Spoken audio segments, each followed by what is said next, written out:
A guy goes to a bar, he orders himself a drink, he orders himself a whiskey, sits down, drinks the whiskey, sits there, looks down, looks up, calls the bartender over. The bartender comes nearby. He says, "Bartender, I have to give you something." The bartender says, "Sure." All of a sudden, his eyes fill with rage. He picks up the glass and he throws it towards the bartender. The bartender ducks and the glass goes just over his head. And the bartender says, "What the hell? What are you doing? I'm going to throw you out of my bar." He says, "Listen," he says, "I'm so sorry." He says, "I suffer from rage. I suffer from anger. It just comes on when I'm not ready for it." He says, "Please, will you forgive me?" So the bartender says, "Sure, no problem. Not a problem at all." He says, "Mr. Bartender, can you get me another drink?" The bartender says, "Okay, sure." Gets him a drink. The guy throws the whiskey back. And a few minutes later, he calls the bartender over again. The bartender comes over, a little bit nervous this time. The man looks down. The man looks up. He sees those eyes turn colors again. The guy picks up the glass, throws it at the bartender. He ducks, smashes the glasses behind him, and almost smashes into his face. The bartender says, "Sir, get out of here. Are you actually nuts? You're totally demented." The man says, "I'm so sorry. It's from when I was a child. I got these rage and trauma issues and all these kinds of things. I can't control myself." So the bartender says, "Okay, I understand." He says, "But unless you go to therapy, you are not welcome to come back here again." He says, "Do you know a good therapist?" The bartender says, "Yeah." He has the phone number, gives him the number, sends him home. 6 months later, the guy shows up at the bar again, smiling, happy, everything is good. So the bartender says, "How are you, sir? It's good to see you." He says, "What's going on?" He says, "Thank you so much.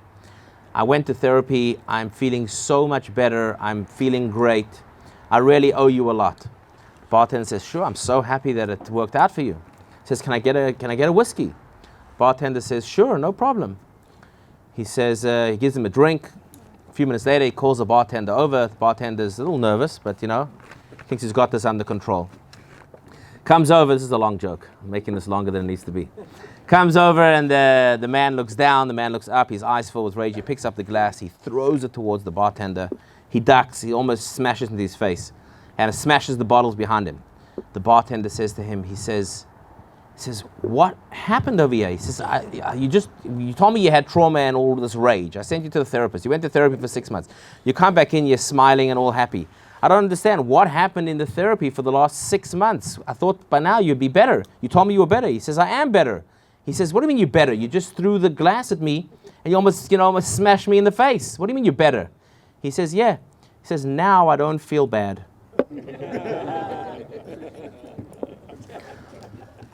So tonight we're going to talk about going through hard times and really learning how to change and how to grow from those difficulties. So I'd like to start off the class by asking everybody a question, and this works best if you actually take out your phone and open up a note and you actually write something down. But the question I'd like to ask you, and I'd like you to write it down now, is what do you need to make you happy? Don't think too deeply into it. This is not like, just write down and think, what do you need to make you happy? If somebody were to say to you, Genie were to arrive, what do you need to make you happy? What do you need? Now is the only time you're allowed to be on your phone. If I see you on your phone after this, you will be asked to leave the room. We'll send you outside to the backyard. You'll sit by yourself. All right, give you 30 seconds. If you don't have your phone, then how are you going to get home? How are you going to survive? How are you going to live? You'd rather leave your arm at home than leave your phone. You can't survive without your phone. How many people go to the bathroom in the morning before they've even opened their eyes and they pick up their phone and go to the bathroom with it? You don't have to answer that question. Can't go anywhere. You can't even leave your bed to go to the bathroom without your phone before you've even opened your eyes. Okay. So what do you need to make you happy? We're going to come back to this question. So tonight we're coming up to Hanukkah. Hanukkah is a very, very important holiday on the Jewish calendar. It's one of the 2 holidays that are of rabbinic origin. All the other holidays that we have are written in the Bible. Rosh Hashanah is commandment in the Bible, in the Torah. Sukkot is written in the Torah. Shavuot, Pesach, they're all in the Torah. God tells us to celebrate these holidays. The two holidays that are of rabbinic tradition, or rabbinic, were instituted by the rabbis, is Purim and Hanukkah. They both represent the time when the Jewish people were almost destroyed. During the story of Purim, the Jewish body was almost destroyed. It was a decree by Haman to kill every single Jew, man, woman, and child from all ages. That was the decree of Purim. The decree of Hanukkah was a spiritual decree. That's when the Greeks, or the Assyrian Greeks, made rules, Antiochus, against Judaism. It was like, we have a clear example of it in our times. It was like communism. During communism, it was illegal to do anything Jewish. If you were caught giving your kid a bris, or keeping kosher, or going to shul, you would lose your job, or you get sent to the gulags and killed. During the times of Hanukkah, the Jewish people that celebrated anything Jewish would get killed. The reason we have the dreidel, anybody know why we have a dreidel? If nobody knows this answer, then you all need to come to Hebrew school on Sunday at 10 a.m. Don't be late. Anybody know why we have the dreidel? They show it was a gambling game. Gambling game. That's what the modern day, we've turned it into a gambling game. But anybody know why we have it? Correct. The kids were studying Torah, and if the Greeks would come and find them studying Torah, they would pull out a little spinning top and they would start spinning it. And they would say, we're not studying Torah, but rather we're playing a game together. It was a distraction, whatever you want to call it. So, according to the Greeks, or the Assyrian Greeks, it was illegal to do anything connected to Torah and mitzvahs. If you did any Torah and mitzvahs, you were killed, basically. That's what Antiochus did. The story is a very, very interesting story, because the way that we remember the story and the whole story of Hanukkah is by lighting a menorah, right? That's what we do. Anybody know why we light the menorah? Asking a lot of questions. Why do we light the menorah? The miracle of the oil. So what happened in the story of Hanukkah? Was there only a miracle of the oil? Yeah, the Maccabees. What about the Maccabees? They had some great music. They had some great music. The story of Hanukkah is actually that the Assyrians, I'm not getting into the whole history right now, but the Assyrian Greeks, they made it illegal to be Jewish, to do anything Jewish. They went from town to town and outlawing people being Jewish. There was a small enclave in the hills of Judea where there were a few Kohanim that were still staying close to Judaism, and the army came. And they tried to get everybody to serve idols, to serve pagan gods. And Matisyahu, who was the father of the Maccabee family, of the Hashmonaim, there was a Jew that came. They said everybody needs to serve this idol. One Jew who was a Hellenized Jew. If you study the story of Hanukkah, it's very, very similar to what's happening today in the Jewish people. There were many Jews that Hellenized and wanted to be like the Assyrian Greeks. They wanted the Jews to modernize. They said that the traditions that we have are archaic, are old. We don't need them anymore. It was much worse back then. They actually fought against the Jews that wanted to keep Judaism alive.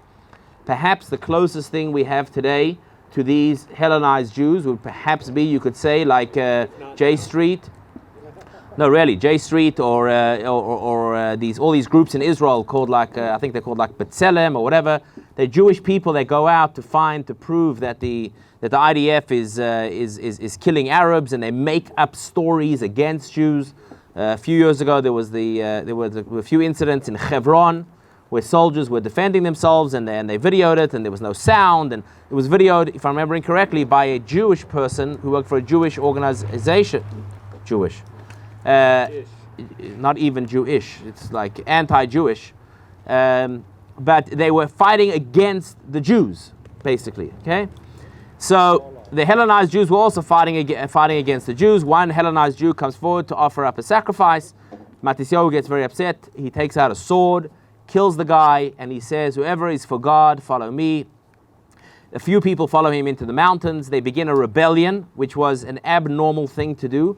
There were very, very few Jews, and they were fighting against a very, very strong army. They were fighting against the country. There were just a few Jews that were willing to fight. Slowly but surely, through miracles, more Jews joined them, more Jews joined them. Antiochus was involved in other wars at the time. He saw that he was losing to these ragtag Jews. He sent more people and more people. Ultimately, he sends 40,000 soldiers to go and fight against these Jews.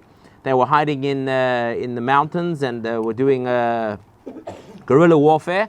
And with absolute open miracles, the Jewish people are able to defeat we call them the Greeks because they were under Greek philosophy. They weren't actually Greeks. They were Syrians or Assyrians. But they beat them and they destroy them. Okay, it's very, very, very similar story to like what happened to the founding of Israel. That there were just a few Jews, ragtag Jews. They were able to, they weren't even allowed to have weapons. In English, it was illegal to have guns. And somehow there was a war in 1948, and somehow they survived this war. And miraculously, they were able to destroy their enemies, etc. But the war wasn't over. Very, very similar history, okay? Then the Jewish people are able to take control of the Beit HaMikdash of Jerusalem again. They come into the temple, and the temple had been defiled by the Assyrian Greeks. They had brought idols into the temple, and they had brought pigs and all kinds of things that were the most opposite of the holiness of Judaism into the temple. That's what they did. They wanted to fight against holiness. They were against the fact that we were serving Hashem. They wanted everybody to be the same as them, to worship the human body, to worship pagan, to worship the human being. They saw themselves as the ultimate in perfection. The Greeks, the Olympics come from the Greeks, which was the whole idea of the form of the human being, etc., etc. There's actually a whole thing whether or not the symbol. I think there's a whole thing of the symbol of the Olympics, whether or not it's like a pagan symbol, etc. But anyhow, they come into the temple, and they want to reinstitute the service in the temple. That's what happened. They come in and they want to reinstitute the service. And they look around and they can't find any oil. Now, there's different opinions. What does it mean they couldn't find any oil? One opinion is there was no oil. Another opinion is there was plenty of oil. But why? So then why didn't they use that oil? And the reason is because the oil that was used in the menorah was pure olive oil, was holy, was tahor, was holy olive oil, which means that it had been created and made by the priests. Nobody that was impure had touched the dead body or become impure in any other way had touched this oil. It then got sealed, and it then had the seal of the high priest on it, of the Kohen Gadol on it. And if that seal was broken, then that oil was no longer considered holy oil. One opinion is that the Greeks didn't destroy the oil. They wanted to destroy the holiness of the oil. So either they broke the seal, or another opinion is they broke the seal and they touched it. Because if an impure person, a non-Jewish person, touched the oil became impure. They looked around to try and find oil, and all they found was one day, one jug of oil. They go ahead, they don't have the menorah. The menorah was stolen from the temple. They did not have the menorah. They then went and they make a new menorah. Different opinions of what material they made it. It was definitely of a much cheaper and much less precious metal than gold, which was the menorah was made out of. One opinion is out of tin, I think. Another opinion is out of wood. And they went and they lit the menorah. And they had a meeting and they said, should we light this menorah? Makes no sense. It's only going to burn for one day. It's going to take us 8 days to get new oil. So what's the point of lighting the menorah today, and then we're not going to have anything for another 7 days, and then we can light again on the 9th day? And they said, if we have one jar of oil, we're going to use it. And they lit the menorah, and the menorah stayed lit for 8 days until they got new oil. Then afterwards, after they had defeated the Assyrian Greeks, the surrounding armies, who were I forgot the names, I think the Edomites and the Philistines and a few other armies in the area, became very jealous of the Jews because the Jews were now on top again. Miracles had happened to the Jews, and their anti-Semitism became overt again. Very similar again to what happened to the founding of the land of Israel. That the Jews were fine in the Arab lands. The minute we had our own country, and the minute we had miracles happening for us, such as in the War of 1948, all of a sudden the anti-Semitism comes up again.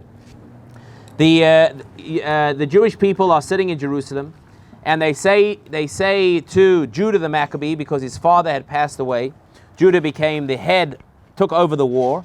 And they say, we're ready to go back to be farmers. We're not interested in fighting. We're not fighters. We don't want to fight. We want to go home. He says it's not time yet. And they need to wage another war. I think the war goes for another 6 months till they're able to destroy many of the enemies. And then eventually they go back to their homes. But life was not fantastic for the Jews afterwards. There were still many, many problems for the Jewish people. So if you look at the story, the main miracle that we're celebrating today is the oil, right?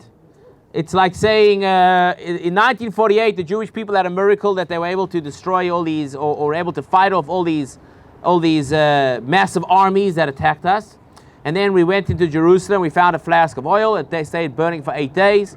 What are we going to remember? Forget the war, forget the miracles of everything else that happened. We're going to celebrate this one jug of oil. If you lived at those times, I mean, it was a miracle. It was an open miracle that it stayed burning for 8 days. But those people were far more thankful, you would think, for the miracle of the war and their freedom, and now they could practice their Judaism. It wasn't all about the oil. It was all about that they were able to get rid of this tyrannical leader. They were able to beat their enemies. And now they had freedom. It wasn't only about the oil. Yet, what do we celebrate today? What do we all talk about? The oil. Why do we eat donuts? Oil. Fried in oil. Why do we have latkes? Oil. Oil. Everything's all about the oil. We light the menorah about the oil. Everything's about the oil. Really, it was a part of the story, but it was, I don't know, this is my, what I'm thinking right now. This is not based on any writings. But if you were to ask a person that lived in those times and say, what's the biggest miracle that happened here? I don't think anybody would say the oil burned for 8 days. It was one of the miracles that happened amongst them, but there was open miracles that happened to the Jewish people all over the place over there. Primarily the miracle of the war. It was. I don't know if I'm explaining it well enough, but it was a huge, open miracle that they were able to destroy such a powerful army. These were not wasn't a trained army. These were Jews that were farmers and priests. The priests weren't who were the Maccabees or the Hashmonaim. They weren't from a fighting family. They were priests. The job of the priest was to work in the Beit HaMikdash every day. They lived in small villages. They studied Torah all day. These weren't guys that were out bench pressing and waging war. These weren't ninjas or Japanese warriors. These were Yidlach. These were regular Jews. The miracle of the war was an open miracle. Why are we so stuck on this oil thing? The oil thing doesn't seem to make sense. So there's a very beautiful explanations that are given. And they say that the oil does not just represent the lighting of the menorah, and it doesn't just represent oil. The oil represents the Jewish soul. The oil represents the faith that the Jewish people had when they came into the Beit HaMikdash. The war of Hanukkah was a war against the soul of the Jewish people. During the war of Purim, or during the times of Purim, if the Jewish people, Haman wanted to kill the Jewish people, there was a decree against the Jewish people, kill them, men, women, and children, similar to the Holocaust. They didn't care if you were religious, if you were irreligious, if you were Jewish, they were going to kill you. During the times of communism, so to speak, because we can relate to that, and during the times of Hanukkah, what they cared about was that you shouldn't keep Judaism. They were against the Jewish faith. Jews that said, you know what, Mr. Antiochus, we agree with you. We think that holiness is not good. We think Shabbat is silly. We think kosher is silly. We think the circumcision is stupid. We want to Hellenize. We want to put on cool, reefs. What do you call it? Cool laurels in our hair. That was the in thing. We want to wear togas. We want to be cool. We want to have Greek names. Then Antiochus said, no problem. He says, you're with me. Everything's great. I'm not going to kill you. No problem. You're welcome to be one of us. The Jewish people were fighting for their soul. When they come into the Beit HaMikdash, they say, we only have one flask of oil. And what do they decide to do? They decide to light it. Why? Because they say, let Hashem take care of the rest. Hashem made a miracle, and Hashem said, you think that this little bit of oil that you thought was only going to last for one day? I'm going to show you that the faith that you have inside of you that you think is only limited to one day You have unlimited faith. Your soul is unlimited. The powers that you have inside of you are completely and utterly unlimited. The miracle of Hanukkah that we're celebrating is the deep connection of the soul that we all have, the faith that we all have, the connection to Hashem that we all have, but we need to tap into it. So I want to share with you a very interesting idea. And the idea is as follows. In the temple times, they lit the menorah every single day. This is a little misconception that we have. We think that we light the menorah in December, or on Chafei B'Kislev, 25th of Kislev, and we light it for 8 days. To remember the menorah they had in the temple. The menorah they had in the temple, they lit that menorah, how often, anybody know? Daily. Every single day. Anybody know what time of the day they lit the menorah? Anybody? Yeah, Cohen. Other than Steve Wald. That's the answer, Steve. Yeah. They lit the menorah every day in the morning. From the morning to the night, the menorah was alight. It was lit during the daytime, actually. The menorah was not lit in order to bring light, physical light. The menorah was lit to bring spiritual light. But the service in the temple was to light the menorah during the daytime. So if we're remembering the miracle of the menorah, when's the halacha? When do we light the menorah during Hanukkah? Nighttime. Well, if we're remembering the miracle of the oil, surely we should light the menorah the daytime. We're remembering the miracle of the oil and the miracle of the menorah. The menorah was lit during the daytime. So we should light the menorah all the time in the daytime. Why do we light the menorah specifically in the nighttime? So I heard a beautiful explanation tonight. And the reason is like this. That in life, there are times in our lives that are daytime, and there are times in our life that are nighttime. There are times in our life when everything seems to be going well, everything seems to make sense, everything seems to be going according to our plan. We're very happy, we're laid back, everything seems to be just the way it needs to be. But then, unfortunately, we have times in our life when there is darkness. When the sun sets, it gets dark. And one of the things about darkness is that when it's dark, you don't know what's up and you don't know what's down. You don't know what's in front of you. You don't know what's behind you. We go through times in our lives where we feel like everything is completely out of control. Everything seems to be falling apart. Everything you seem to touch seems to fall apart. It seems like everything that you thought was good is now bad. It seems like everybody's out to get you. It seems like there's real problems. It seems like the problems are so bad, it's almost impossible to overcome the problems. That's the nighttime part of our life.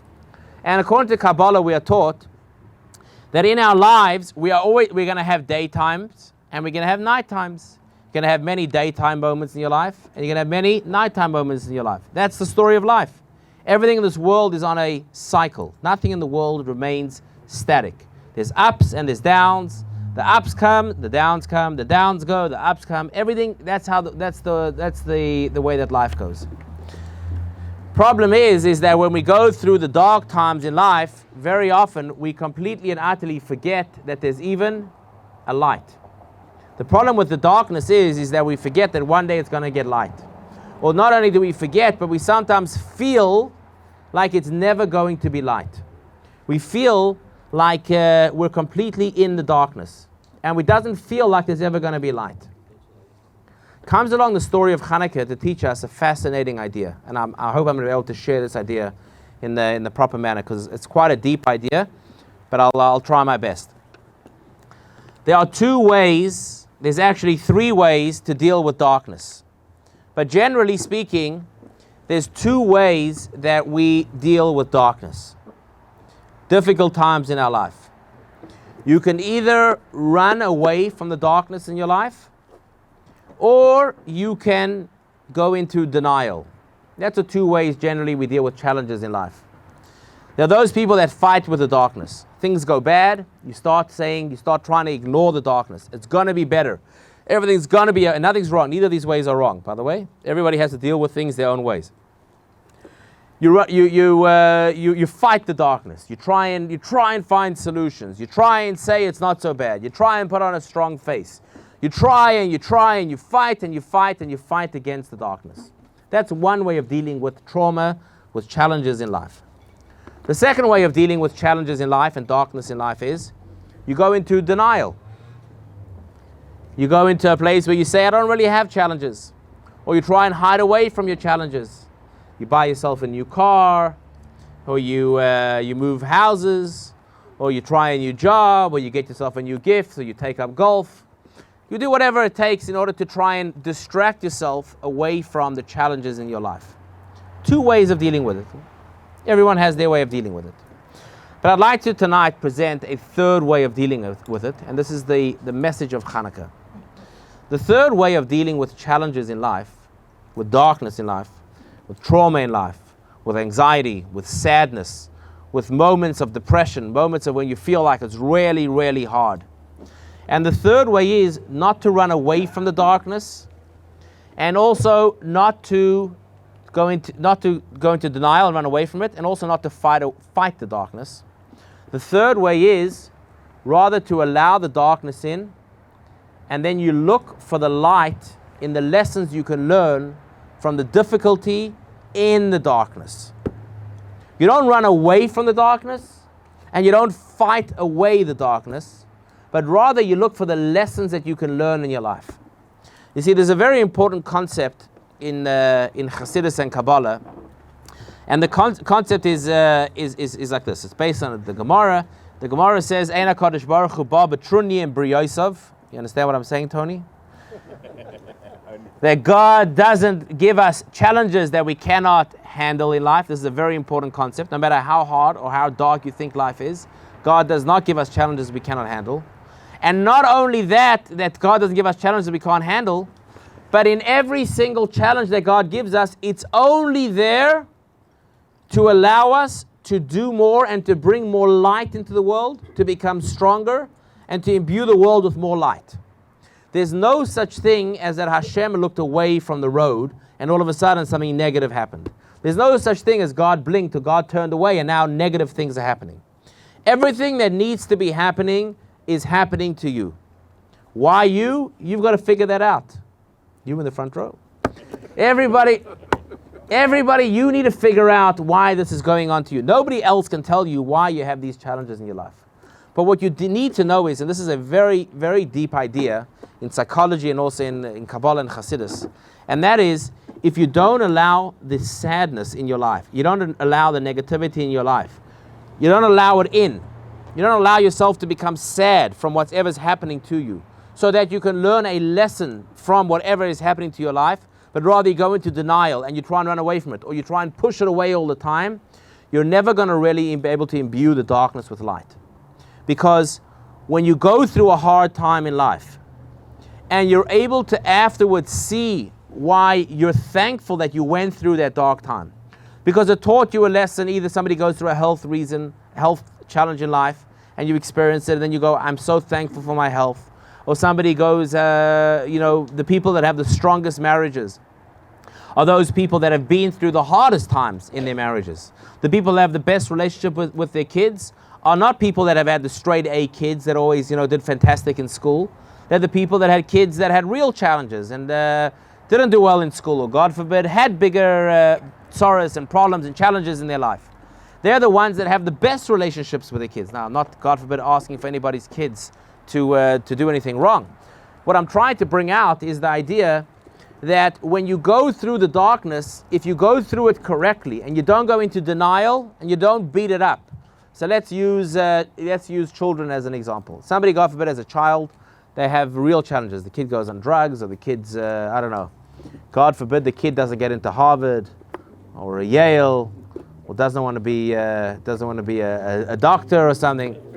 Chas v'shalom. People have real challenges. Now you have a choice. Either you can start screaming at your kid and beating them up and telling them how they have to go to school and they have to do this, and you've saved your whole life, and you've sacrificed so much, and you've done so much for them, and you're going to push them, and you're going to push them, and you're going to push them harder because they have to end up the way that you had this vision for them, so you're going to fight the darkness. Or you have another way where you go into denial and you can tell the kid, okay, that's it, I'm done with you, out of the house. I don't want to talk to you. You go do whatever you want to do, but I want to have nothing to do with you. Neither of those ways are going to work very, very well. The third way is that you're able to accept your child for who they are, which means that it is going to be painful. You got to be honest. You can't just say, "Oh, this is fantastic." I always thought my kid was going to go to college. I've been saving up for the last 20 years, and now he tells me He's going to become a tattoo artist or something very Jewish. Thank you, Adam, for that very colorful idea. Whatever, your kid it's not cut out for college, or it doesn't work out. So you have to feel the pain. You have to feel the disappointment. You have to talk to your kid. You have to realign the way you see the world. You have to realign the way you view your child. You have to have real, deep, meaningful conversations to really understand who your child is. And then I can guarantee you're going to have an incomparably more powerful relationship with your kid than if your kid would have just gone straight through school, got straight A's, gone off to college, and become the perfect, whatever that means, the perfect kid.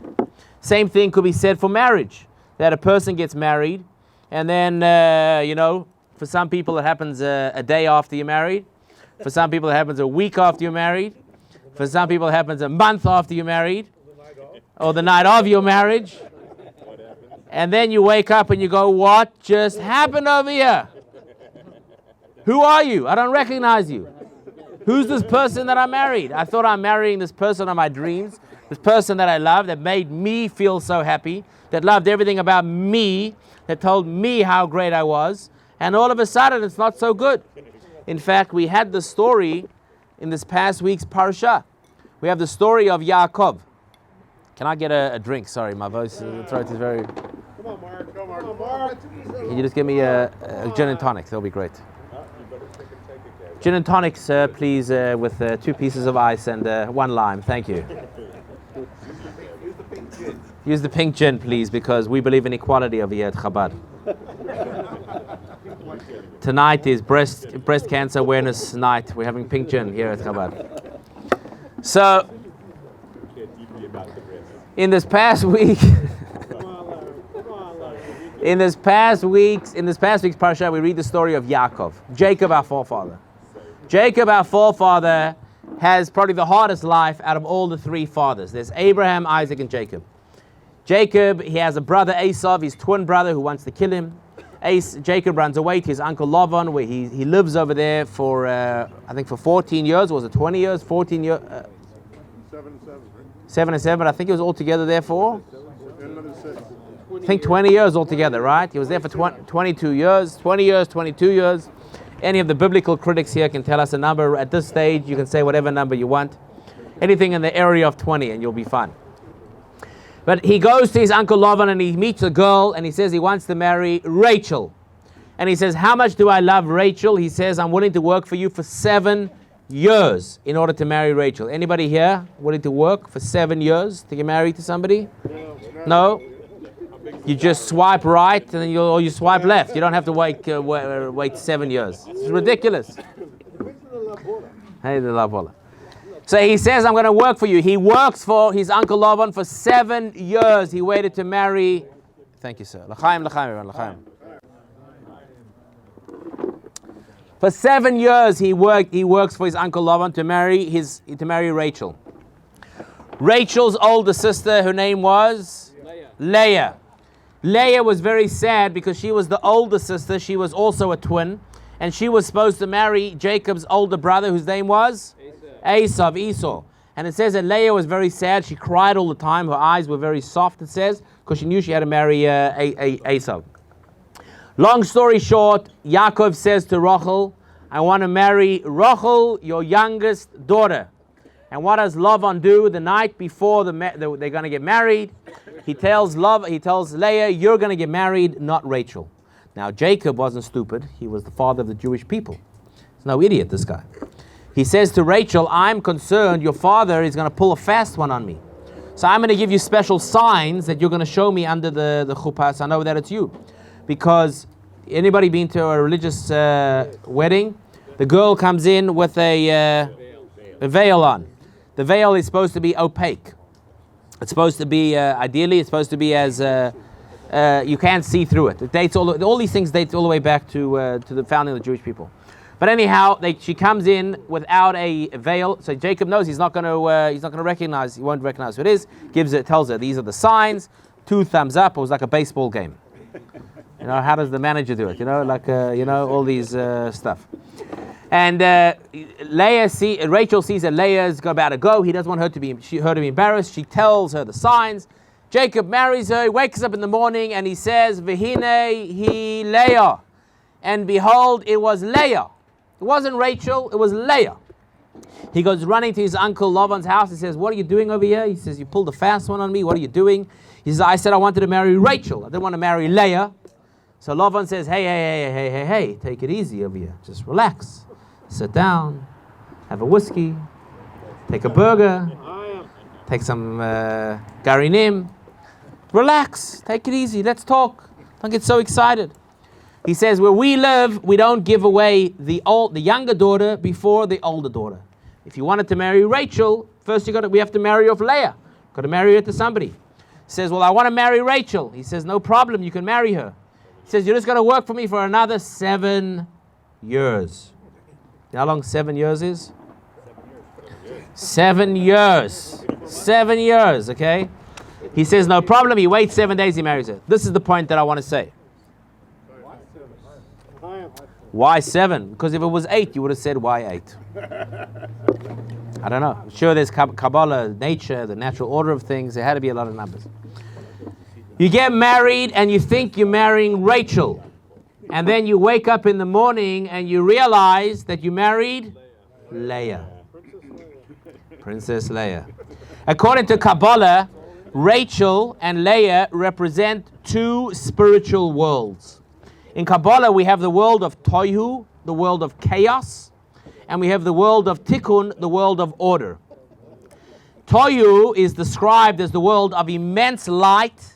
There's so much light, so much energy, you can't handle it. It's chaos. It's total chaos. Tikkun is the world where there's less light and there's more vessels, so you can handle the light. You're getting less light, but you can handle the light. So when a person gets married, the person you fall in love with is the Rachel of your life. It's the person that makes you feel good. If you ask a young couple, why are you deciding to marry this person? Chances are they'll tell you that they make me feel good. They make me laugh. They buy me gifts. They tell me I'm great. I love being around them. So you don't love that person. You love the way that person makes you feel. Yaakov meets Rachel. Rachel was very charismatic. Rachel was the idea of tohu, order. She was the thing that everybody could like, everybody could appreciate, everybody liked her. Everybody liked to be around her. And Yaakov says, this is what I like. I like this. This is what I want to marry. He marries her. He wakes up in the morning and he says, V'hine hi Leah. This is not Rachel, this is Leah. Kabbalah teaches us that within each and every single one of us, we have these 2 dimensions. We have tohu and we have tikkun. We have the level within ourselves of chaos and we have the level within ourselves of order. Yaakov wakes up and he realizes, oh, this is not the girl I thought I was marrying. Never happened to anybody in this room, I know. Everybody's happily married, never had a problem. Marriage has just been one smooth sailing. It's been the best day of your life, the best moment of your life. They once went over to an old Jew, he was on a cruise. That's where Jews go, cruise ships, right? I went over to an old Jew in Florida, and they said to him, it was his anniversary. So somebody came over to him and they said, Mr. Cohen, you've been married for 70 years. Tell me, what's it like? He said, to tell you the truth, it's been amazing. He said, the 70 years, they have felt like 2 days. Guy goes, wow. Your 70 years of marriage has felt like 2 days? It's been like such a blissful experience? He goes, yes, 2 days. Yom Kippur and Tisha B'Av.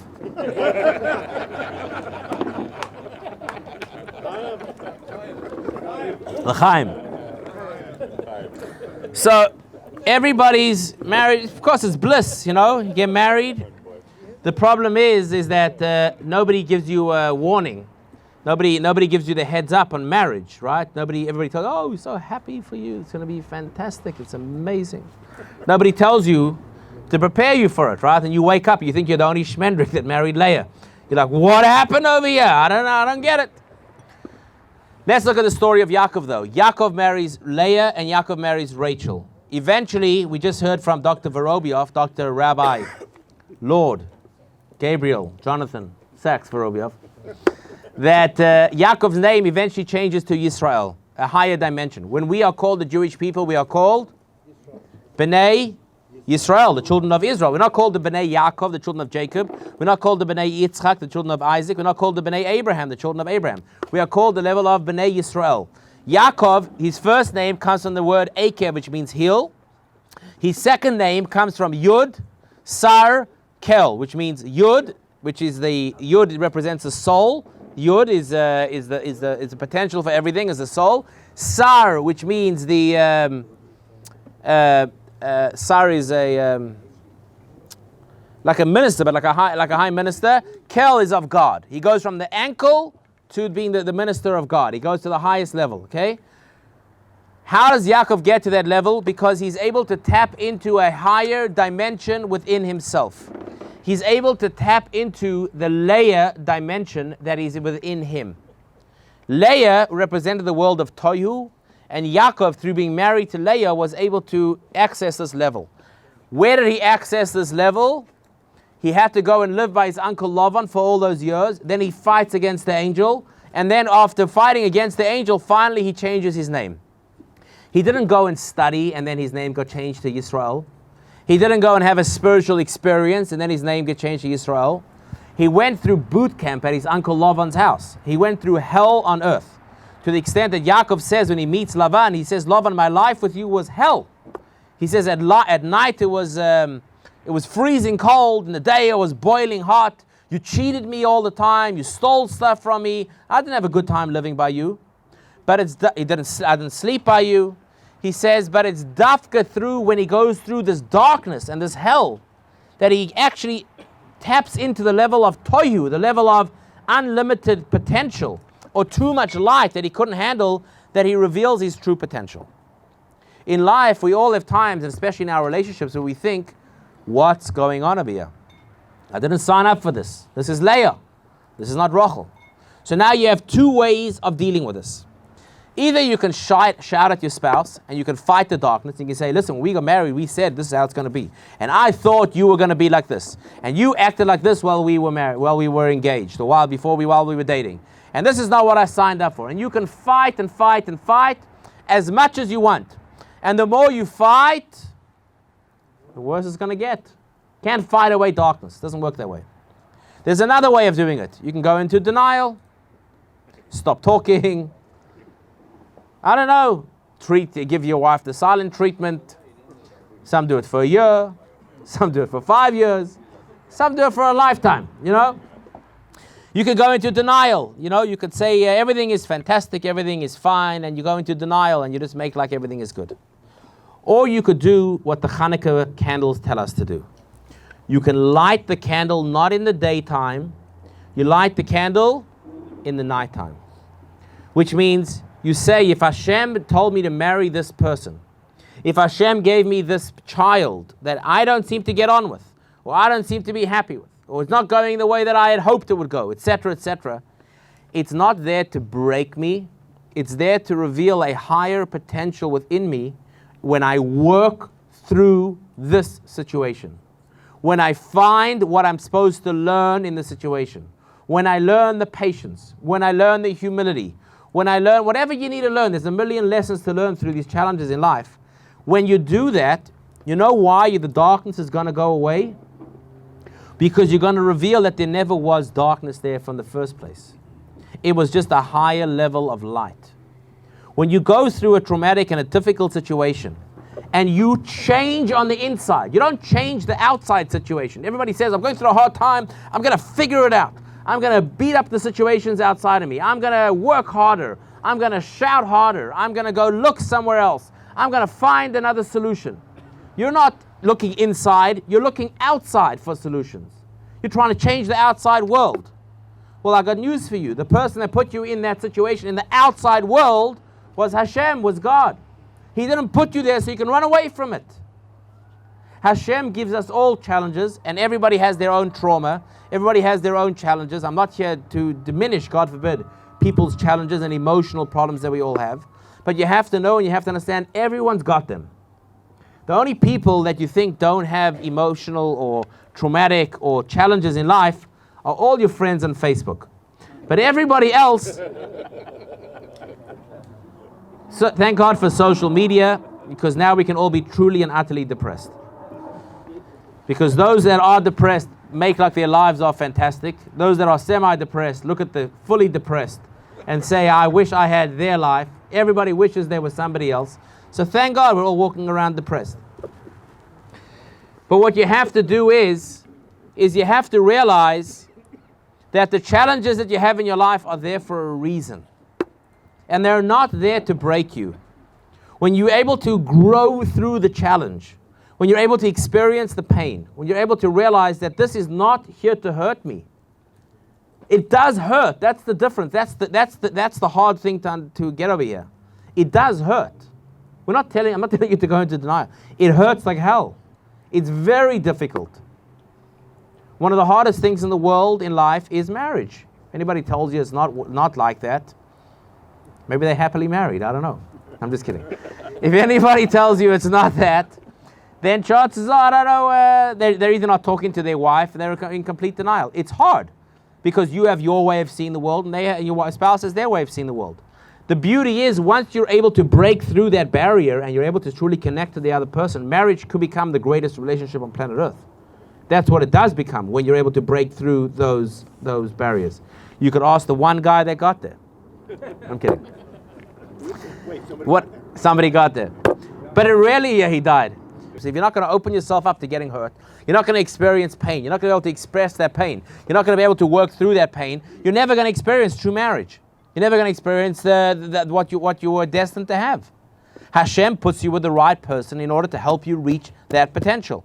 If marriage didn't work out, then you can still find a second person to create that relationship with. But you don't do it in the first place.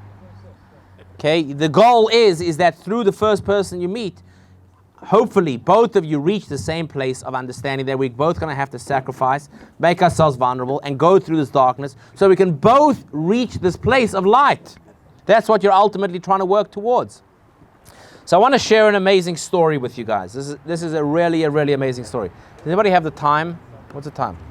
9:15. Okay, what time do we start? Okay. No. 2 weeks Yeah. ago. Okay. Got plenty of time. So this is a story that happened to Rabbi Brisky from Agora Hills. Perhaps some of you have heard the story. If any of you have been to his talks, I'm sure you've heard the story. But the beauty of a story is that you can hear a story 100 times and 1,000 times. Because real good stories contain within their messages that every time you hear it and you think about the story, the message is new again. The message is contained within the story. It's not just the story, it's the message in the story. Hopefully, see, that's an emotional guy. That's why he's happily married. He's willing to cry. So, it goes like this. So, Rabbi Brisky, for the high holidays every year, they bring out Bochrim. This story, I think, must have taken place a good, 20 years ago. They bring out Bochrim to run the kids program. The Bochrim was staying at somebody's house on Shabbos. And they come to the house, and they're staying at somebody's house in the area. They go home for lunch on Shabbos day. They come to the house, and they see that there's a new person moving in next door. On the mover's truck, there was the people that were moving the family. I think the name of the company was Nice Jewish Boys. See, he knows the story. There you go. It was called Nice Jewish Boys Movers or something like that. So the Bochrim, who are still young and have a lot of chutzpah, a lot of energy, they walk over to the movers and they say, guys, are you Jewish? Hopefully, right? And the guys say, Ken, Vadai. Probably was the nice Jewish American boy that had hired all the Israelis off the boat, right? So they say, of course, we're Jewish, we're from Israel, etc. They say, well, listen, why don't you come in and and join us for a little Shabbos meal. They go, listen, we're busy moving the guy in, we're on the clock. They say, come, a little Chaim, a little Cholent. Never hurt anybody, right? Famous last words. So the guys come in and they start sitting and eating, and they're sitting and they're talking, and everybody's having a great time. All of a sudden, they look through the front window and they see a car pull into the driveway next door. So the movers go, boy, where are we going? The guy came, you imagine, nice Catholic guy, he's moving into his house. And here these guys, the movers are going to come out of this house, with a little cholent on their chin, a little high on whiskey. Yeah, we're moving your couch. Don't worry, we're coming, sir. So the Bachrim say, don't worry, we got this covered. Everything's okay, don't worry. So one of the guys goes out, and he says to the person, hello, welcome, shalom. And the guy says, hi, how are you? So the Bacher says to him, he says, are you Jewish? The guy says, yeah, I'm Jewish. He says, you're Jewish? It's amazing. It's divine providence. We're here. Come join us. Shabbos, come. The guy says, okay, no problem. So he comes in with he's got a daughter, comes into the house. They sit down. They're sitting. They're eating. They're drinking. Singing songs. Everyone's having a good time. Rabbi Brisky, who went home for lunch, he comes over to the house to see how the Bachrim are doing. He walks in. He finds the movers. He finds the next door neighbor. Everyone's having a good time. And they sit down and they sing, and finally comes Havdalah, and they sing the songs, Hinne Matov U'Manayim, everything is wonderful. And everyone's having a good time. He talks to the guy says he's Jewish, he just moved to the neighborhood. Fantastic, they swap information after Shabbos, everything is good, everyone's happy, everything's wonderful. Anyhow, Rabbi Brisky goes home. That year on the high holidays, he gives a speech, and he tells this story. He tells a story about how the Bachrim were there, and he relates how it's important that everybody should reach out and, act kindness and spread Judaism and spread Shabbos and spread warmth. That was his message. Anyhow, a few months later, he's giving a class at the academy, the Canadian Jewish Academy, and he's giving a class on why the bad things happen to good people, or a class on Jewish suffering. And this new neighbor, we'll call him Tim Cohen. Why not? Moshe Cohen. This guy, Tim Cohen, comes to the class, and he gives a class, a heart-wrenching class on suffering and pain, etc. He says after the class, he says Tim comes over to him and he falls on his shoulder crying, and he says, Rabbi, I got to talk to you. He says, sure. They go to his office. He says, let me tell you my story. He says, a few years ago, he says, me and my wife, we had 3 daughters. And two of my daughters died in a car accident. He said, and I couldn't come to terms with it. He said, I went into a deep, deep, deep, dark depression. And he said, I didn't see the light. I didn't know how things could get better. And I was going down a dark hole. He said, my wife couldn't handle it. And my wife told me that she's going to leave me. And that's what happened. And I was living by myself. I was truly depressed. He said, I reached the point of where I decided that there's no point being alive, because I'm so depressed that I don't see the hope. I don't see how the sun's going to shine again. I'm totally and utterly depressed. So he said, I decided that I was going to take my life. He said, but I decided before I'm going to do it, he said, I decided I was going to take my daughter out one last time. She could have a fond memory of her dad. So I decided to take my daughter to the movies. He said, and I went to the movies. He said, and I took my daughter to the movies. We went there.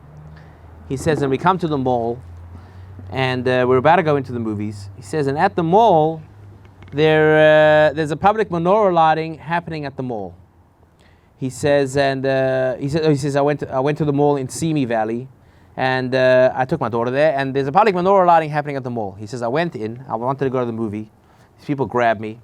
And there was songs going on, there was balloons, and they grabbed me, and they were dancing around the menorah. He said, I didn't want to be involved. He says, but every time I started dancing around the menorah, I looked at the candle, I looked at the flames. He says, and the flames started to imbue within me this idea of faith, and this idea that tomorrow could be better, and tomorrow the sun can shine. And I watched the flames flicker, and every time I went around, he said, this new light got lit up inside of me. He said, and I can't explain what happened. He said, I don't know. I finished dancing. I took my daughter, and I decided that I'm not going to take my life that night. He said, I went home and I went to more therapy. He said, I'd been to therapy, it wouldn't work, but I went to more therapy. He said, and I started to get better. He said, and I came out of my depression. He said, and I said to God, he said, and I contacted my friend who was a real estate agent. I told him I need a new lease on life. I came out of my depression. I was feeling better. He said, I got my job back. I decided I needed a new leaf on life. He says, and I asked my friend, I said, get me a new house, whatever it is. He said, my friend found a house in Agura Hills, and that's where I moved.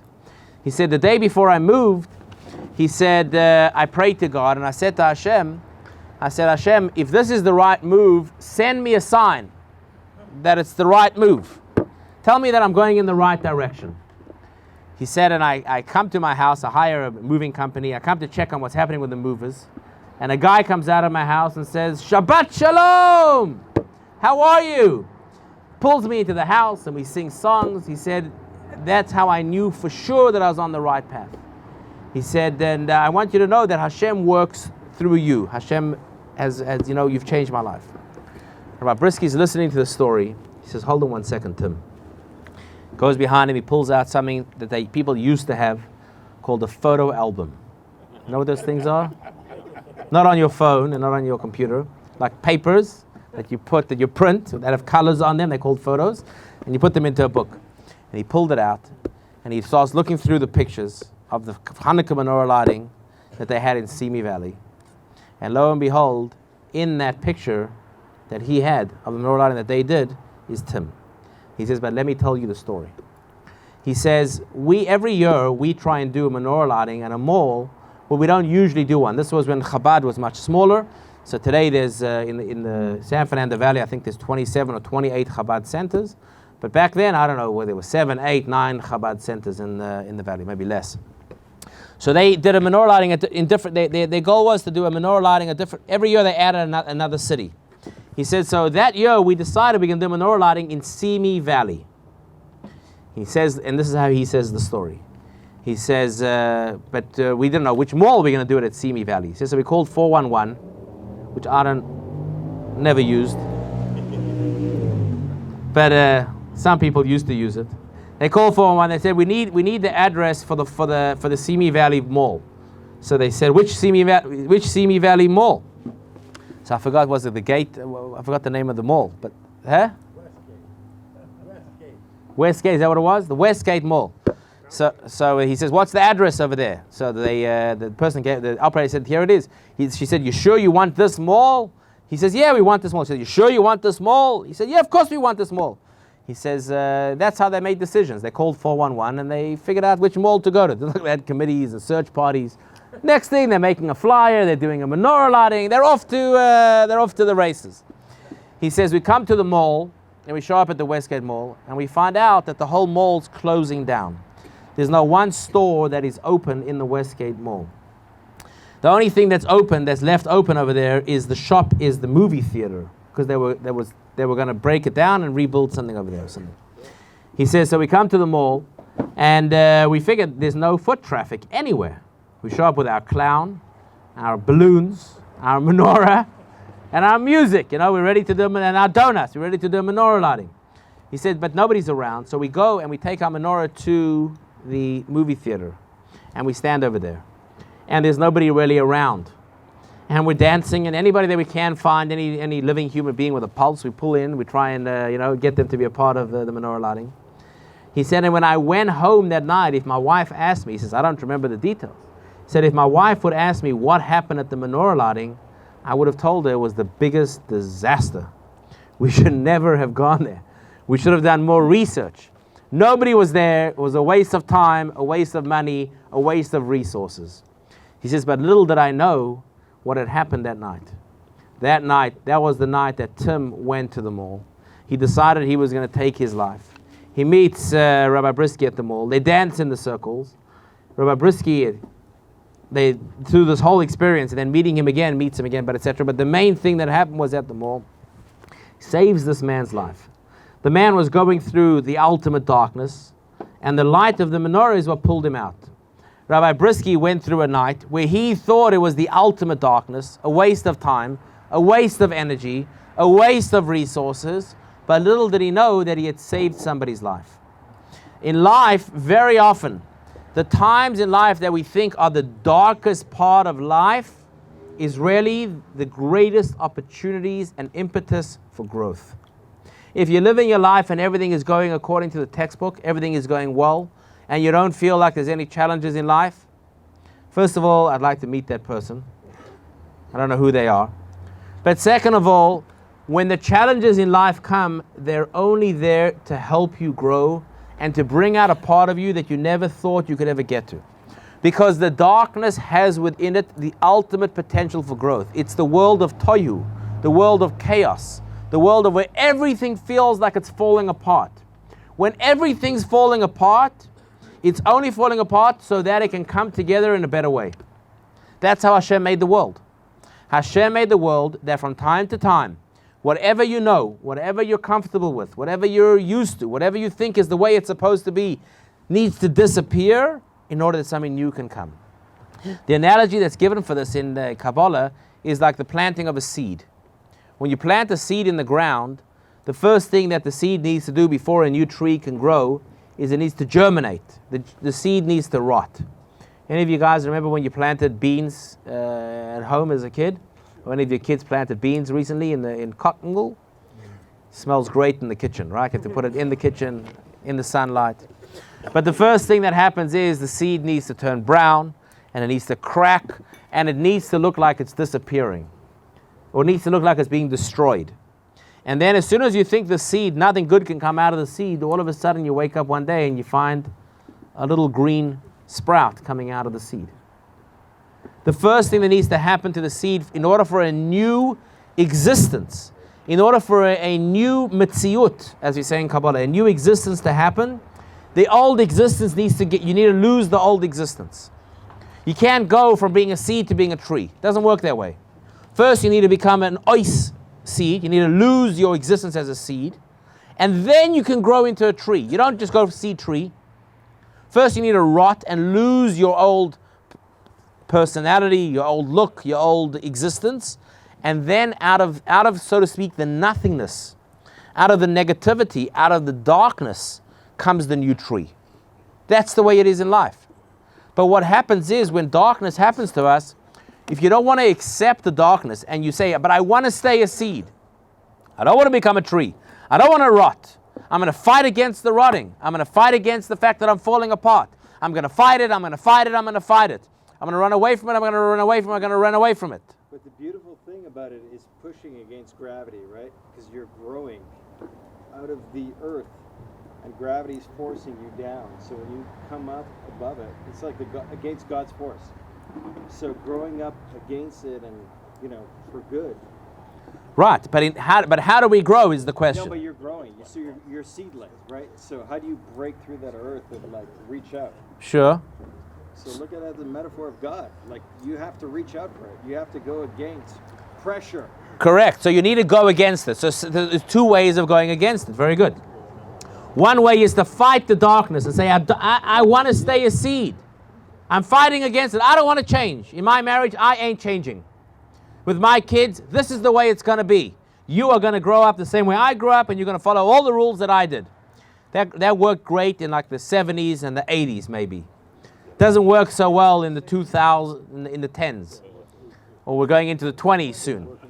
We're going into the 20s. It doesn't work so well. You've got to fight against the negativity, but how do you fight? If you're going to come fighting against it, saying, I am remaining the same, and you're going to change in order to fit the way that I see the world, it's not going to work very well. It's not going to end very well. How do you fight? You need to fight yourself. You need to fight and say, am I thinking of things the right way? Maybe I need to change in my ways. Maybe I need to look and see how I can grow, how I can see things differently. Maybe it's within me, it's within my grasp to change. If you're constantly saying that problems are outside of you, then you're a victim.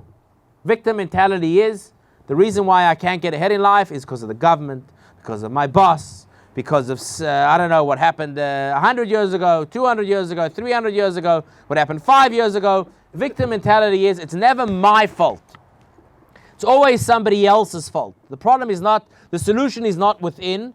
The solution is from outside the world. When the world will change, My life will be better. Till the world changes, I'm stuck.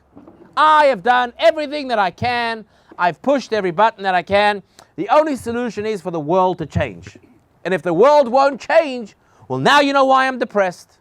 Now you know why I'll never get ahead. Now you know why America is bad. Now you know why everybody's bad, because nobody will change for me. You're never going to get ahead in life that way. The only way is you got to turn inside. You're going to look in.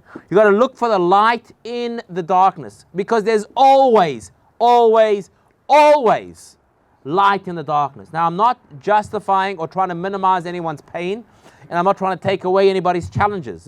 I'm not trying to say you don't have problems. I'm not trying to say that I don't know what everyone's going through. This is not a preaching situation where I'm telling you, find the good and stop complaining. You've got to experience the pain. Experiencing the pain and letting it wash through you is how you grow from the pain. It's not about being in denial, and it's not about fighting the pain or fighting the negativity. It's about saying, what is Hashem trying to teach me? What's the lesson that I have in my life? So there's a great story, and perhaps this will conclude. A story of the president of Israel, Shazar. What was his first name? My brain's not working right now. Menachem. Yitzhak. Shamir. No, Shazar. Oh, Shnei Zalman. Shazam. Shazam. Shamir? Zalman Shamir? Shazar, right? Zalman Shazar. He was the president of Israel, and he was actually a Chabadnik. He came from a Chabadnik family. And on one of his presidential visits to America, he came to see the Rebbe. Came to visit the Rebbe. For anybody that doesn't know, many of the Zalman Shazar. Yep. Thank God for Google. Huh? On Shabbos, if you Google and nobody thinks you're Googling, then you sound smart. But on Thursday night, we all know it's Google, right? So, kol hakavod. So Zalman Shazar came to visit the Rebbe. He was a Chabadnik. He grew up in a Chabad family, if I'm remembering correct, I'm pretty sure. And whatever, he became the president of Israel, etc. He came to visit the Lubavitcher Rebbe in New York. Most of the leaders, in fact, all of the prime ministers, I think except for Golda Meir, actually at some point visited the Lubavitcher Rebbe. Anyhow, he comes to the Rebbe, and it was a freezing cold winter night. And he comes to the Rebbe, and he gets out of the car, and the Rebbe came out to greet him. And he says to the Rebbe in Yiddish, he said, it's so cold that the cold cuts into your bones. He wasn't used to this, the Brooklyn cold, It's like Californians going anywhere where it's like, not exactly perfect. I forgot to thank everybody for braving the elements and coming out here tonight. We appreciate it. Really, it's tough. You're going to have frostbite in the morning, but we know that you're going to survive. You'll be okay. So he came to see the Rebbe, and he told the Rebbe, it's so cold over here that the coldness cuts into your bones. And the Rebbe said to him, the Rebbe answered him right away, and the Rebbe said, is that not the whole point of why God sends our soul down into the world, to light up the coldness or to light up the darkness? Yes, the world is a dark place and the world is a cold place. And the coldness can cut into your bones. To go into denial and say everything's fine, everything's good, it's all good, that's wonderful, but I don't think it's going to last more than a week or a month maybe. Eventually you're going to say to yourself, I'm tired of fighting this. I'm tired of fighting. I'm tired of living in denial. You just you accept your reality, and you just move on with it. You try and come to peace with it.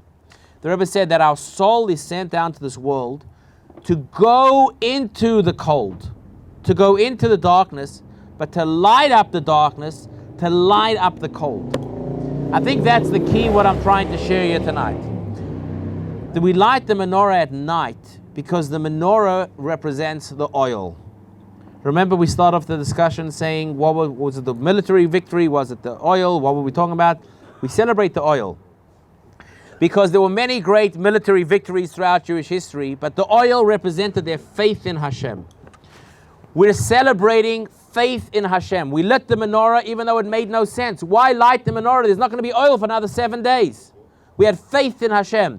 We fought for Torah and mitzvahs. That was the whole thing. We all have this power to overcome the darkness. We light the menorah at night, not in the daytime. Why not in the daytime? Because the daytime it's easy to light the menorah. The daytime it's easy to be married and everything's going well. It's easy to love your kids when they're doing well at school and doing what you want. It's easy to believe in God when everybody's healthy and business is going well. The challenges in life come when the sun goes down, when it gets dark in the world. What do you do then? So as Jewish people, we light the menorah. We light the candle. We understand that it is dark. It is cold. It is hard. We're not in denial.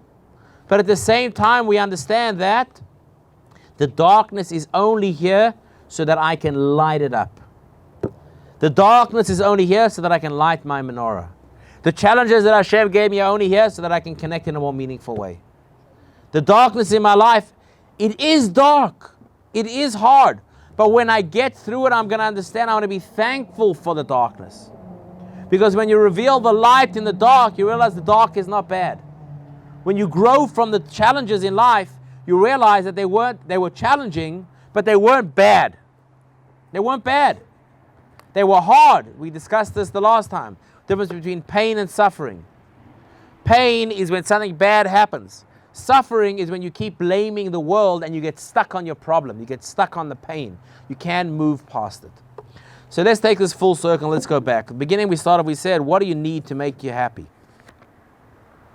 So if you look at your list, most probably you wrote,